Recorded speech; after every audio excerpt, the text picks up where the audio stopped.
Hello and welcome back to An Old Man Watches. And today I'm going to be talking about the 1961 horror thriller Bloodlust, written without an exclamation point on the poster on your screen, but with one on the film's actual title page. So it's definitely a let's jam an exclamation point on it to make it exciting kind of film.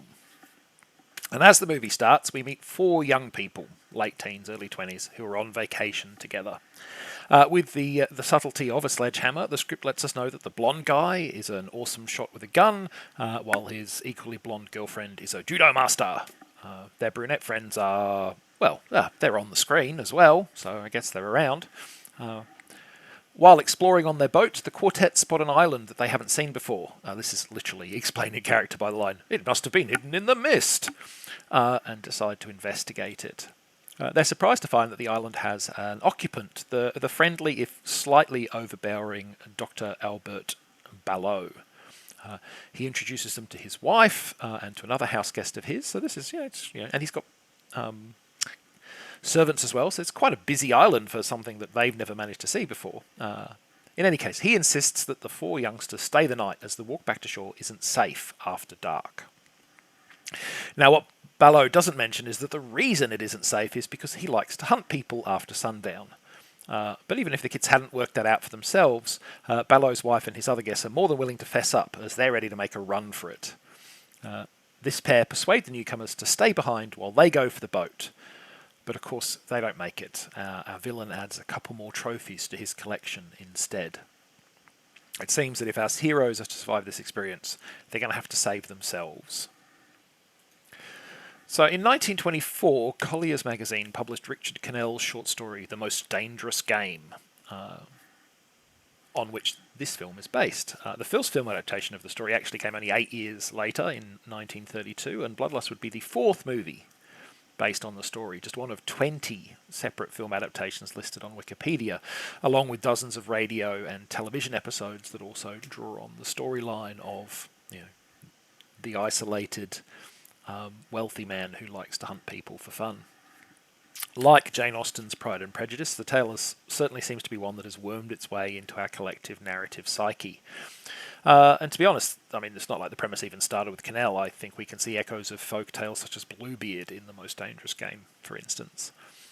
So this is a story that we've been telling to each other for a long time in many different genres and styles. So what, if anything, does this particular adaptation bring to the table? So in the British comedy TV show Garth Marenghi's Dark Place, Garth Marenghi is a crude, bombastic author of schlock horror stories, and one of the show's defining quotes is when he says, "I know writers who use subtext, and they're all cowards, every one of them." I suspect that if Mr. Marenghi were not fictional, he would approve of Bloodlust's script, because this is not a movie that believes in subtlety or subtext of any kind.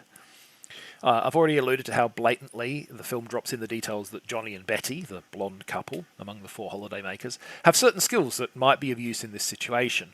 It provides no such details for the other two characters because, well, they seem to exist in the plot mainly so Johnny and Betty have somebody to talk to. This was made in the very early 60s after all, and they couldn't have an unmarried teenage or even early 20s couple sharing a bedroom. That sort of thing's just not on. Similarly bombastic is the film's approach to how the kids discover their host's wicked ways. They find a giant vat of bubbling acid with a human corpse inside it. Ballot definitely isn't trying to hide his sociopathic light under a bushel here.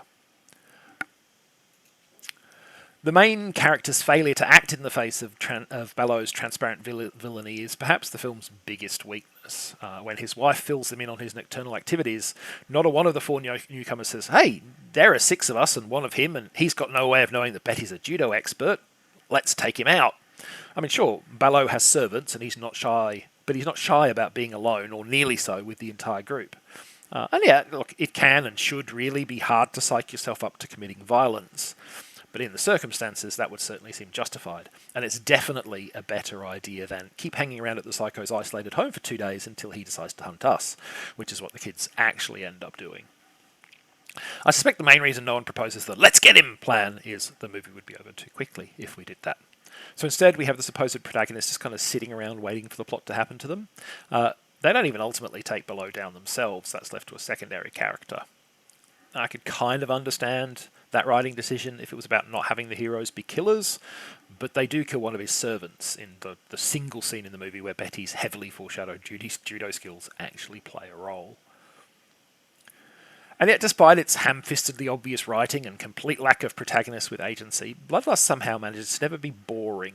Part of that is admittedly that it's short. At 68 minutes, it certainly doesn't drag things out. But also its sheer lack of nuance and subtlety actually becomes a bit of a feature as the film leads heavily into melodramatic excess.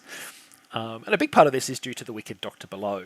Experienced actor Wilton Graff has a great look and a decent swagger in the role, and the not-so-good Doctor is so gleefully melodramatic and over the top in his wicked ways that it's a shame his moustache isn't more suitable for twirling.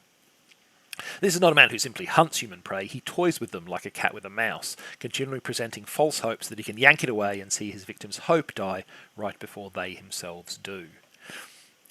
This is exemplified by his wife's escape attempt. It's clear in the film that Below is fully aware of her plans and could have stopped them at any time. He simply chose not to. He allows her that false hope of thinking that she's sneaking away when really he's right there waiting for her all along.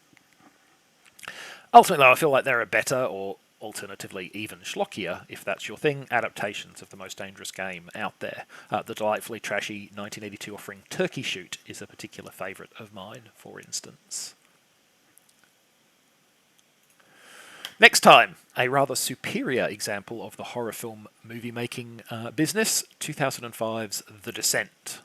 But that's next time. Until then, thanks for watching this video, and I hope you enjoyed it.